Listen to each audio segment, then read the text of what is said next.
কলকাতার এই রাস্তা দিয়ে কত সকাল সন্ধে যে তিনি হেঁটে গিয়েছেন। ভারত তখনও পরাধীন, আরও 3 দশক পর স্বাধীন হবে বাংলাদেশ। মুজিবুর তখন দামাল তরুণ। বাংলাদেশে মুজিবুরের বাড়ি যখন জনরোষে খাক, কলকাতা তখন সযত্নে লালন করছে তার স্মৃতি।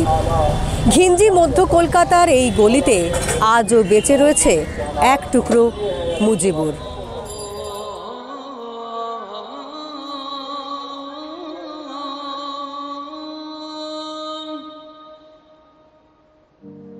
মধ্য কলকাতার স্মিথ লেনের 114 বছরের পুরনো একটা লাল বাড়ি।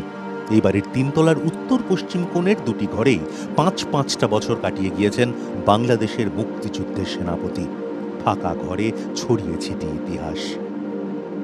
যে টেবিল চেয়ারে বসে পড়াশোনা করতেন যুবক মুজিবুর, যে খাটে শুয়ে স্বপ্ন দেখতেন রাজনীতির, বেকার হস্টেলের সেই 23-24 নম্বর ঘরে সযত্নে রাখা আছে পুরনো আবাসিকের অতীত। মুজিবের সঙ্গে কলকাতার নিবিড় যোগ। স্কুলে পড়ার সময় একাধিকবার কলকাতা ঘুরে গিয়েছেন। স্বামীর চাকরি সূত্রে মুজিবের বোন কলকাতায় এসে উঠেছিলেন। চশমা ছাড়া মুজিবের ছবি বিরল। সেই চশমা চোখে উঠেছিল এই কলকাতাতেই। 1939 সালে মুজিবের গ্লুকোমা অপারেশন করেছিল কলকাতারই মেডিকেল কলেজ। 1941 সালে ম্যাট্রিক পাশ করেন মুজিব। শুরু হয় তার কলকাতা বাস। ভর্তি হন কলকাতার ইসলামিয়া কলেজে। কলকাতা এখন যাকে চেনে মৌলানা আজাদ কলেজ বলে। 1942 থেকে 1947 যুবক মুজিবের দামালপনার সাক্ষী থেকেছে 3 তলার 24 নম্বর ঘর। ভবিষ্যতের বঙ্গবন্ধুর রাজনীতিতে প্রবেশে অনুঘটকের কাজ করেছিল এই কলকাতায়। 1939 সালে কলকাতায় বেড়াতে এসে মুসলিম লীগের নেতা শহীদ সোহরাবর্দীর সঙ্গে সাক্ষাৎ করেছিলেন স্কুল পড়ুয়া মুজিব। গোপালগঞ্জে ফিরে গিয়ে সেখানে লীগের ছাত্র সংগঠন গড়ে তুলেছিলেন। সেই অবশ্য মুজিবের কলকাতা বাসের বহু আগের কথা। 3 বছর বাদে যখন ইসলামিয়া কলেজে পড়তে এলেন, তখন তিনি পুরোদস্তুর ছাত্র সংগঠক। লীগের ডাকে ঝাঁপিয়ে পড়েছিলেন পাকিস্তান আন্দোলনের সমর্থনে। কলকাতা বাসের সেই দিনগুলির স্মৃতি লিপিবদ্ধ রয়েছে তার অসমাপ্ত আত্মজীবনীতে। মুজিব লিখছেন, এই সময় ইসলামিয়া কলেজে আমি খুবই জনপ্রিয়তা অর্জন করেছি। অফিসিয়াল ছাত্রলীগের বিরুদ্ধে প্রার্থী দাঁড় করিয়ে তাদের পরাজিত করালাম। ইসলামিয়া কলেজই ছিল বাংলাদেশের ছাত্র আন্দোলনের প্রাণকেন্দ্র।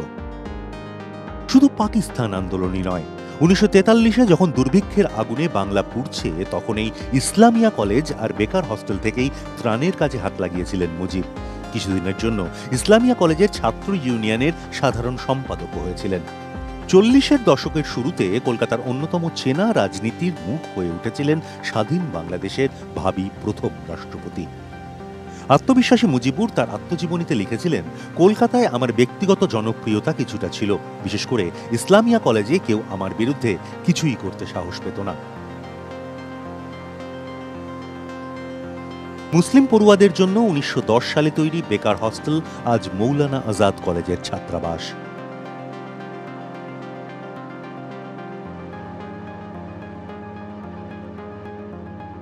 উনিশশো 1998 সালে বেকার হস্টেলের 23 এবং 24 নম্বর ঘর দুটিকে জুড়ে বঙ্গবন্ধু স্মৃতিকক্ষ তৈরি করে তৎকালীন বামফ্রন্ট সরকার।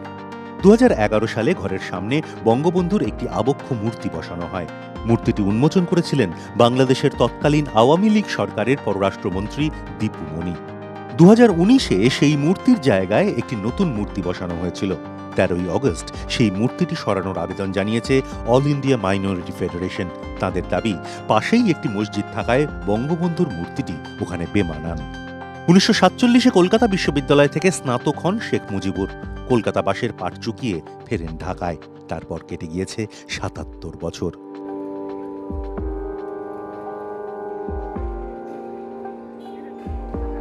যে অতীত আজ আক্রান্ত পাশের দেশে, বেকার হস্টেলের 3 তলার জৌলুসহীন 2 ঘরে ভালো করে কান পাতলে সেই অতীতেরই নিঃশব্দ পদচারণা শোনা যায় আজও।